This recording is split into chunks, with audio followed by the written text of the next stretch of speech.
నమస్తే.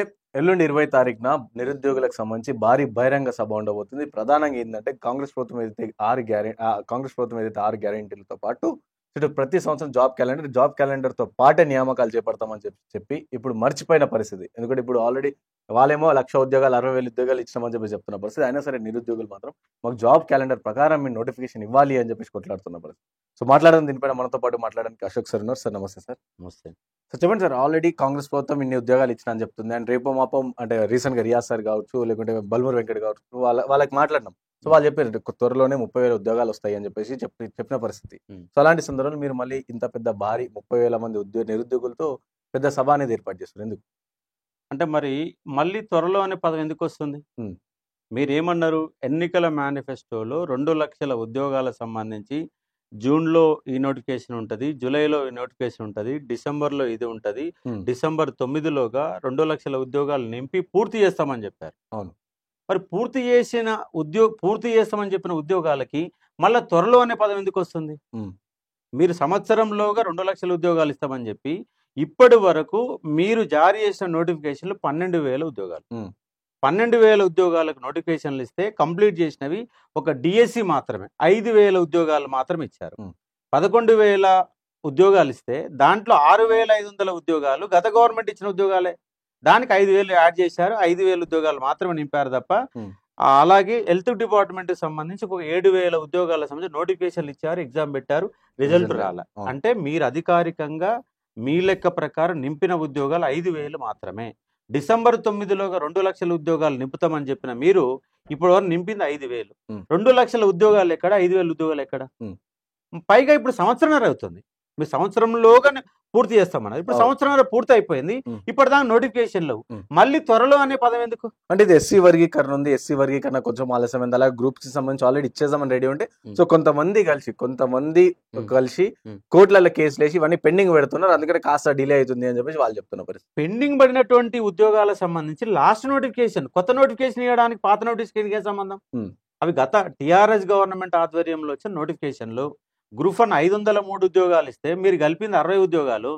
60 కదా, 60 కలిపి కోర్టుల కేసు నడుస్తుంది. గ్రూప్ 2 నోటిఫికేషన్ మీరు ఇవ్వలేదు. ఇచ్చిన నోటిఫికేషన్ ఎగ్జామ్ మాత్రం పెట్టారు. మేమేమన్నాం, మీ గవర్నమెంట్ అధికారంలోకి వచ్చింది కాబట్టి ఉద్యోగాల సంఖ్య పెంచి ఎగ్జామ్ పెట్టావా అంటే పెంచకుండానే పెట్టినావు. గ్రూప్ 2 ఇవాళ ప్రాసెస్ నడుస్తుంది. గ్రూప్ 2 అయిపోయినాక గ్రూప్ 3 మొదలు పెట్టాలని మేమే డిమాండ్ చేసినాము. దాని ప్రకారం గ్రూప్ 3 ఉంది. ఇంకా అవి లాస్ట్ నోటిఫికేషన్. దానికే సంబంధం?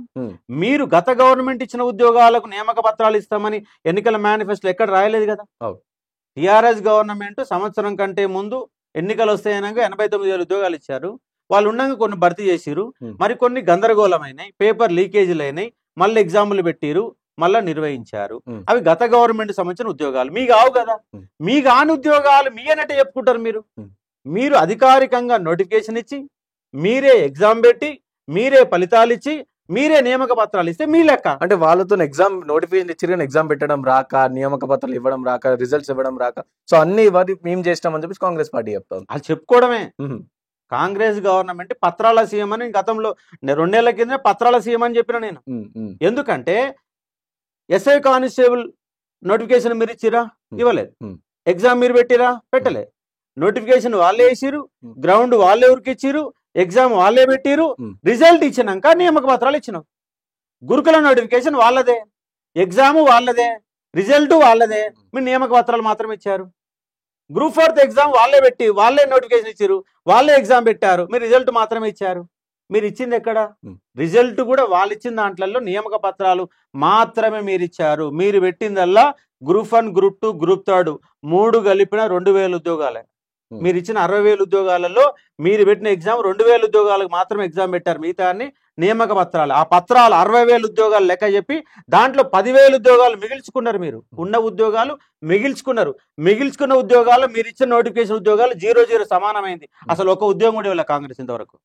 అంటే ముఖ్యమంత్రి ప్రతి సభలో మేము 59,000 ఇచ్చినాం, 57,000 ఇచ్చినాం, ఆ లెక్క కూడా సగం చెప్పొస్తలేదు. 60,000 అని కూడా చెప్తారు. ఒక సభలనేమో 57 అంటాడు, ఒక సభలో 59 అంటాడు, ఇంకో సభలో 60 అంటారు. అసలు లెక్కలేదేలో ముఖ్యమంత్రికి ఎన్ని ఉద్యోగాలు ఇచ్చిన లెక్కలేదేలేదు. మరి లెక్కలు ఇస్తూ లేరా? నువ్వు నేర్చుకోవడం లేదా? ఉన్నది మర్చిపోతున్నావా?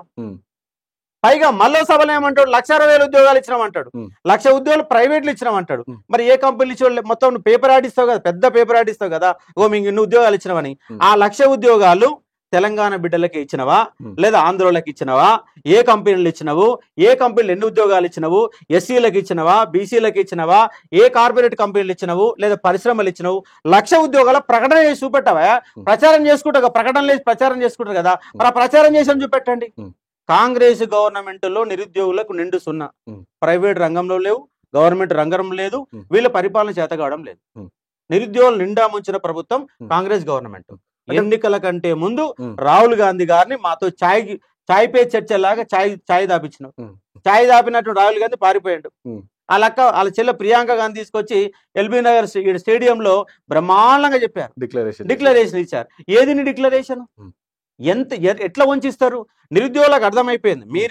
మీరు ముచ్చట చెప్తే రైతులు ఉంటారేమో, మీరు ముచ్చట చెప్తే ముసలోళ్ళు వింటారేమో, మీరు చెప్తే మహిళలు వింటారేమో, కానీ నిరుద్యోగులు చదువుకున్నోళ్ళు, ముఖ్యమంత్రి కంటే ఎక్కువ క్వాలిఫికేషన్ ఉన్న వాళ్ళు, ఎగ్జామ్ రాసిన వాళ్ళంతా. ముఖ్యమంత్రి సరిగ్గా చదివింది ఇంటర్మీడియట్, తర్వాత డిగ్రీ అయినా సగం చదువులు చదివాడు. ముఖ్యమంత్రి కంటే కూడా రాష్ట్రంలో ఉన్న ప్రతి విద్యార్థి క్వాలిఫికేషన్ ఎక్కువ ఉంది. ముఖ్యమంత్రి అబద్ధ మాటలు చెప్తే వినేవాళ్ళు ఇక్కడ ఎవరు లేరు. కాబట్టి ఖచ్చితంగా మీరు అన్నట్టు మీరు ఎన్నికల మేనిఫెస్టోలు ఇచ్చినటువంటి 2 లక్షల ఉద్యోగాలు ఇచ్చి మొనగాడు అనిపించుకో. ఎవరు? రేవంత్ రెడ్డి. నేను మొనగాడిని, గత గవర్నమెంట్ కేసీఆర్ ఉద్యోగం ఊడబీకిస్తాం మీ అందరికి ఉద్యోగాలు. ఆయన ఉద్యోగం పోయింది, నీకు ఉద్యోగం వచ్చింది. కేసీఆర్కి ఉద్యోగం పోయింది, రేవంత్ రెడ్డికి ఉద్యోగం వచ్చింది, నిరుద్యోగులకు ఉద్యోగాలు రాలా. అంటే ఇస్తాం నిరుద్యోగులకు ఉద్యోగాలు అని చెప్పేసి ఇస్తామని చెప్పేసి వాళ్ళు చెప్తాను. ఎందుకు ఇస్తామని చెప్పాలా? నువ్వు ఆల్రెడీ ప్రకటన చేసినావు కదా, ఎన్నికల మేనిఫెస్టో తేదీలు కూడా ఇచ్చినావు, డేట్ కూడా ఇచ్చినావు కదా. మరి డేట్లు ఇచ్చినాక మళ్ళీ ఇస్తామని మళ్ళీ ఎక్కడిది? ఇంకా డేట్ల ప్రకారం ఇవే రాదు. 2 సార్లు ఇయర్ క్యాలెండర్ జారీ చేసి ఇయర్ క్యాలెండర్ అమలు చేసినావా? చేయలేదు. ఎస్సీ వర్గీకరణ లెక్క చెప్తాయి. ఎస్సీ వర్గీకరణ అయిపోయి కూడా దాదాపు 2 నెలలు పైన దాటింది. ఎస్సీ వర్గీకరణ తెల్లారి వేయొచ్చు కదా. ఆల్రెడీ నీ దగ్గర 2 లక్షల ఉద్యోగాలకు సంబంధించిన మేనిఫెస్టో ఉంది, ఇయర్ క్యాలెండర్ ఉంది, ఉద్యోగ ఖాళీల వివరాలు ఉన్నాయి, ఆర్థిక శాఖ అనుమతి పొందింది ఉన్నాయి, అన్ని ఉన్నాయి. అన్ని ఉన్నాక ఇంకా ఆలస్యం ఎందుకు? ఇంకా అంటే నెక్స్ట్ లోకల్ బాడీ ఎలక్షన్ వేస్తారేమో, లోకల్ బాడీ ఎలక్షన్ టైం వరకు వేస్తారేమో. అంటే మీ ఉద్యోగాలకు మా ఉద్యోగాలకు ఏ సంబంధం? స్థానిక సంస్థ ఎన్నికలకి నిరుద్యోగులకు ఏ సంబంధమో? స్థానిక సంస్థలు మీరు ఉద్యోగాలు పొందడానికి రెడీ చేసుకుంటున్నారు. ఇప్పుడు 12,700 పైన గ్రామాల సర్పంచులు ఉన్నారు. దాంట్లో 1/3 ఎంపీటీసీలు వస్తాయి, 612 గ్రామాల్లో జెడ్పీటీసీలు వస్తాయి, 32 జిల్లాలలో జెడ్పీ చైర్మన్లు వస్తాయి, మున్సిపల్ కౌన్సిలర్ వస్తారు. గ్రామ పంచాయతీ ఎన్నికలకు నిరుద్యోగులకు ఏంటి సంబంధం? మా నోటిఫికేషన్లు ఇవ్వండి. మీరు ఇస్తున్నటువంటి ఇయర్ క్యాలెండర్ ప్రకారం, మీరు ఇస్తున్నటువంటి ఎన్నికల మేనిఫెస్టో ప్రకారం మాకు ఉద్యోగాలు ఇవ్వండి. మళ్ళీ ఇప్పుడు ఇస్తాం, త్వరలో ఇస్తాం, అప్పుడు ఇస్తాం, ఇప్పుడు ఇస్తాం, ఈ దొంగ మాటలు ఎందుకు? కల్లిబొల్లి కబుర్లు ఆపి మీకు నిజంగా విద్యార్థుల పైన చిత్తశుద్ధి ఉంటే తక్షణమే 2 లక్షల ఉద్యోగాలు మీరిచ్చిన తేదీల ప్రకారం నోటిఫికేషన్లు ఇవ్వండి. అంటే ఇప్పుడు స్థానిక సంస్థల ముందు నోటిఫికేషన్ ఇస్తే ఎట్లుంటుంది, ఒకవేళ ఇవ్వకపోతే స్థానిక సంస్థల ఎలక్షన్ లో ఎట్లుంటుంది? ఇవ్వకపోతే బరాబర్. ఎందుకంటే గత ఎన్నికల ముందు టీఆర్ఎస్ కూడా ఇదే మాట మాట్లాడింది. విద్యార్థులంతా ఏం చేసిరు? ఏకమయ్యారు. వాళ్ళకు 10 ఏళ్ళు పట్టింది ప్రభుత్వం దిగిపోవడానికి. మీకు 18 నెలల కాలంలో, వాళ్ళకి 10 ఏళ్ల కాలంలో ఎంత వ్యతిరేకత వచ్చిందో 18 నెలలు అంతే వ్యతిరేకత వచ్చింది. వాళ్ళ నిరుద్యోగులంతా లైబ్రరీలో పుస్తకాలు పట్టుకొని చదువుతారు. ఎందుకు పట్టుకొని చదవాలా? మీరు ఏనని చెప్పండి, బరాబర్ మా వల్ల కాదు, మా కాడ డబ్బులు లేవు, మా శాత కాదు, మాకు పరిపాలన శాత కాదు, మాతో అసలే కాదు, కాబట్టి మీ ఉద్యోగాలు ఇయ్యం, 2029 ఇస్తాం, అప్పటిదాకా మీరు చదువుతుంటే మేము పోయి మొత్తం ప్రభుత్వ గ్రంథాలయాలు మొత్తం జిల్లాకు లైబ్రరీ ఉంది, ఆ లైబ్రరీ తాళాలు వేసుకుంటాం. మరి ఉద్యోగాలు ఏమిటి చదివేందుకు? ఇప్పుడు అదే మీ ఉద్యోగాలు ఏమని లెక్క చెప్తే, పలానా టైంలో ఈ సంవత్సరంలోకి ఉద్యోగాలు ఇస్తామంటే చదువుకుంటాడు. నువ్వు ఏమి ఇస్తావు చెప్పవు, ఎట్లా ఇస్తావు చెప్పవు. మేనిఫెస్టో గంగల కలిసింది, ఇయర్ క్యాలెండర్ గంగల కలిసింది, అన్ని గంగల కలిసిపోయినాయి. నోటిఫికేషన్లు ఇరా అని చెప్పేసి నాటకాలు ఆడుతున్నారు. ఈ నాటకాలు ఆడే వాళ్ళని వాళ్ళు వచ్చి ఉస్మాన్ యూనివర్సిటీ ఆయన బల్మూర్ వెంకట్ గారు ఎమ్మెల్సీ ఎన్నిక కాగానే ఆర్ట్స్ కాలేజ్ 57 రూమ్కి వచ్చిండు. ఇప్పుడు వచ్చి మీటింగ్ పెట్టమని చెప్పండి. ఇప్పుడు ఇస్తామని చెప్పేసి విద్యార్థులంతా దాదాపు 2,000-3,000 మంది నేనే పట్టుకొచ్చిన ఆయన నేనే మధ్యవర్తిగా ఉన్నా, నేనే దాని యొక్క పాత్ర ఏందాన్ని, ఉద్యోగాలు ఏంది, లెక్కలేంది అని వింటు పత్రాలు ఇస్తే తీసుకొని ఆయన అన్ని ఇచ్చినాం. ఇవాళ వచ్చి ఆర్ట్స్ కాలేజ్ 57 రూమ్ లో మీకు దమ్ము ధైర్యం ఉంటే ఆర్ట్స్ కాలేజీలో మళ్ళీ ఒకసారి బల్మూరు వెంకట్ మీటింగ్ పెట్టమని చెప్పాను. అంటే రీసెంట్ గా బల్మూరు వెంకట్ కలిసినప్పుడు అడిగినాం ఈ నిరుద్యోగుల ప్రెస్ లో మాట్లాడాను సభ నాతో పెడతాం. నాతో బరాబర్ చర్చ రమ్మని చెప్పి అంటే పిలుస్తారా మీరు?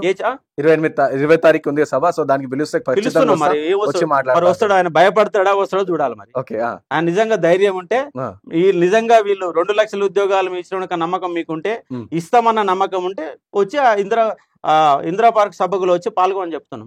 పాల్గొనే చెప్తున్నాం, రమ్మనే చెప్తున్నాం. ప్రభుత్వం తరఫున ఏం మాట్లాడని చెప్తున్నాం.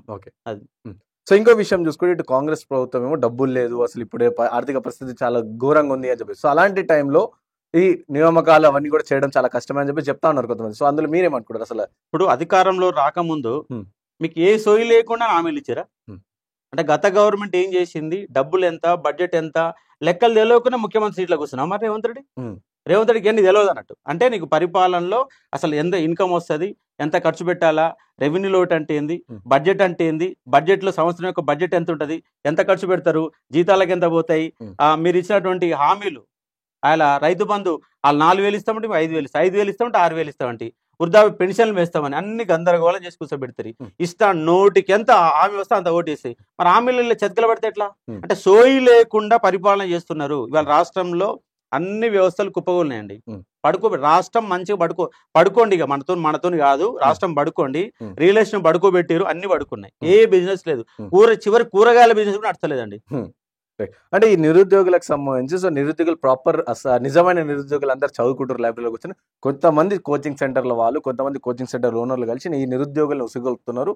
సో కాలన వాళ్ళతో అది ఇది పెడుతున్నారు అని చెప్పి కాంగ్రెస్ పార్టీ నాయకులు చెప్తా ఉన్నారు. నేను అదే చెప్తున్నాను కదా, నిజమైన నిరుద్యోగులు చదువుకుంటున్నారు. మరి ఎప్పుడు ఇస్తావు చెప్పరాదు? నువ్వు ఎప్పుడు ఇయర్ క్యాలెండర్ అన్నావు కదా, మరి ఇయర్ క్యాలెండర్ అమలు చేయకుండా నువ్వు నిజమైన నిరుద్యోగులు చదువుకొని ఏం సంగనాగలనా? చదువుకొని ఏం చేయాలి? నువ్వు ఉద్యోగాలే ఇస్తలేవు, చదువుకొని ఏం చేయాలా? ఇప్పటికీ గవర్నమెంట్ సంవత్సరం అవుతుంది, ఒక ఉద్యోగాలను రాసి గత గవర్నమెంట్ రాసిరు కదా, పోయిన గవర్నమెంట్ లో ఎగ్జామ్ రాసిరు. ఈ గవర్నమెంట్ వచ్చినాక గ్రూప్ 1, గ్రూప్ 2, గ్రూప్ 3 3గా రాసింది.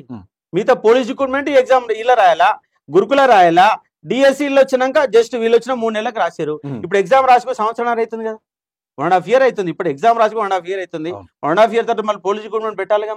మరి ఏ నోటిఫికేషన్ ఇస్తలేవు కదా, ఇస్తే కదా చదువుకునేది. నువ్వు ఇయ్యకనే చదువుకోవట్లేరు, నువ్వు ఇస్తే చదువుకుంటారు. మీరు అన్న ప్రకారం ఇవ్వండి, ఇస్తే మేమెంత బయటికి వెళ్తాం? ఇయ్యకపోతేనే బయటికి వెళ్ళేది. విద్యార్థి రోజు ఫోన్ చేస్తున్నా, వాడు సమాధానం మీకు చేస్తే ఓడు ఫోన్ ఎత్తాడు. మీకు అధికారంలోకి వచ్చినాక బల్మూరు వెంకట్ ఫోన్ చేసినా ఎత్తాడు, రియాజ్ ఫోన్ చేస్తే వస్తాడు, ఇంకోలో ఫోన్ చేసినా ఎత్తారు. మరి ఎత్తనప్పుడు వాళ్ళు ఫోన్ చేస్తున్నారు, సార్ అలా మీరు నిరుద్యోగులు తప్ప మళ్ళీ అసలు మాట్లాడుతుంది, ఆయన ఎన్నికల ప్రచారం పాల్గొంటే మళ్ళీ ఓటేమని చెప్తుంది, మీరేం చేస్తారు అని చెప్పేసి గాడిద పండుగ అని చెప్పేసి మమ్మల్ని అడుగుతున్నా కాబట్టి మేము క్వశ్చన్ చేస్తా ఉన్నాం. సో ఫైనల్ గా చెప్పండి సార్, 20 భారీ బహిరంగ సభ ఉండబోతుంది, ఎవరెవరిని పిలిచారు, ఎవరిని పిలవబోతున్నారు, అండ్ అలాగే ఎలా ఉండబోతుంది? అన్ని పార్టీల వాళ్ళని పిలుస్తున్నాం, కాంగ్రెస్ పార్టీ వాళ్ళని కూడా పిలుస్తున్నాం. కాంగ్రెస్ పార్టీ వాళ్ళని, టీఆర్ఎస్ పార్టీ వాళ్ళని, బీజేపీ పార్టీ వాళ్ళని, కమ్యూనిస్ట్ పార్టీ వాళ్ళని, అన్ని పార్టీలకు సంబంధించిన ప్రజలను పిలుస్తా ఉన్నాం, నిరుద్యోగ ప్రజలను పిలుస్తా ఉన్నాం, మహాగర్జన నిర్వహిస్తా ఉన్నాం. ఈ గర్జనకి స్వచ్ఛందంగా విద్యార్థులు, బాధతో ఉన్నటువంటి ఉద్యోగాలు రావని భావిస్తున్న నిరుద్యోగులంతా ఈ సభకు రావడానికి సిద్ధంగా ఉన్నారు. కాబట్టి మహాగర్జనతోనైనా వీళ్ళ కళ్ళు తెరిపించాలి, వీళ్ళపైన ఒత్తిడి పెంచాలి. నిజంగా ఏం జరుగుతుంది, నిజంగా ఉద్యోగాలు ఇచ్చిరా ఇయ్యాలి అని లోకాన్ని తెలివే కదా. మీకంటే మీడియా చేతిలో ఉంది, మీడియా ఏ గవర్నమెంట్ వాళ్ళ సంఖ్యలో చేస్తా ఉన్నారు. నిరుద్యోగుల గురించి ఏ పత్రిక రాయదు, అసలు ఉద్యోగాల పంచాయతీ రాయదు. ఉద్యోగాలు ఏమున్నాయి, ప్రైవేట్ రంగంలో ఉద్యోగాలు ఏమున్నాయి, అసలు వాళ్ళకు స్కిల్ డెవలప్మెంట్ ఉన్నదా లేదా, నిరుద్యోగుల అనే సమస్య పైన ఏ మీడియా కూడా ఒక్క రోజు కూడా వార్తలు కవర్ చేయడం లేదు. వాళ్ళ బాధలు పట్టించుకోవడం లేదు, వాళ్ళ ఇబ్బందులు పట్టించుకోవడం లేదు. కనీసం మా సభ పెడతానన్నా జనానికన్నా సోషల్ మీడియా, మీలాంటి యూట్యూబర్స్ వల్ల, ఇవాళ సోషల్ మీడియా వల్ల విద్యార్థుల యొక్క అంశాలు బయటకు పోతున్నాయి. లేకపోతే ఈ యూట్యూబర్స్ కనుక, సోషల్ మీడియా కనుక లేకపోయి ఉంటే మా సమస్యలు కూడా పట్టించుకునేవాడు కాదు. కాబట్టి ఇవాళ సోషల్ మీడియానే ఒక యుద్ధం, సోషల్ మీడియాలో నిరుద్యోగులు యుద్ధం చేస్తున్నారు. కాబట్టి రేపు స్థానిక సంస్థల ఎన్నికల్లో మీరు కనుక సరైన తీరులో ఈ ఎన్నికలు రాకముందే, ఇలా 42% బీసీ రిజర్వేషన్ ఇస్తాం సంకల్పం కొట్టుకొని కామన్ డిక్లరేషన్ పెడతారు. ఇంతవరకు బీసీ రిజర్వేషన్ మేము చేసినా మా పని అయిపోయింది, కేంద్రం ఆపింది. జయలలిత తమిళనాడులో ఢిల్లీకి పోయి 3 నెలలు అక్కడే కూర్చొని ఇంప్లిమెంట్ చేసుకొని వచ్చింది. రేవంత్ రెడ్డి శాతం అయితా? రేవంత్ రెడ్డికి అంత బలం ఉందా? నీకు దమ్ము ధైర్యం ఉంటే నువ్వు కూడా ఢిల్లీలో కూర్చొని ప్రధానమంత్రిని ఒప్పించి, మీ అధికార పార్టీ వాళ్ళని అందరిని ఒప్పించి, వాళ్ళందరిని పట్టుకొని పోయి బీజేపీ గవర్నమెంట్ ఒప్పించి రిజర్వేషన్ ఇంప్లిమెంట్ చేసి ఎన్నికల పో. నువ్వు బీసీలకు ఇవ్వాల్సిన 42% రిజర్వేషన్ ఇవ్వకుండా ఎన్నికలకు ఎట్లా పోతావు? అక్కడ బీసీలంతా ఏకమవుతున్నారు, మిమ్మల్ని ఎంటబడతారు. మీరు ఇచ్చిన హామీలన్నీ దొంగ హామీలని తేలిపోతుంది. అటు బీసీలను మోసం చేస్తున్నారు, ఇటు విద్యార్థులను మోసం చేస్తున్నారు. కాలం గడుపుకోవడం కోసం వాళ్ళ రైతు బంధు ఒకటి, పెన్షన్లు ఒకటి, ఫ్రీ బస్ ఒకటి, మూడింటి ద్వారా కాలం గడుపుతూ బయటపడతా ఉన్నారు. రాష్ట్ర ఖజానాని నింపే ప్రయత్నం లేదు. మీరు అప్పులు చేసి వ్యవస్థ నడిపే ప్రయత్నంలో ఉన్నారు. మీకు రాష్ట్ర పరిపాలన చేత కాదు, దిగిపోతే చాలా బ్రహ్మాండంగా ఉంటుందని చెప్పి సలహా ఇస్తా ఉన్నారు. Thank you sir, thank you so much.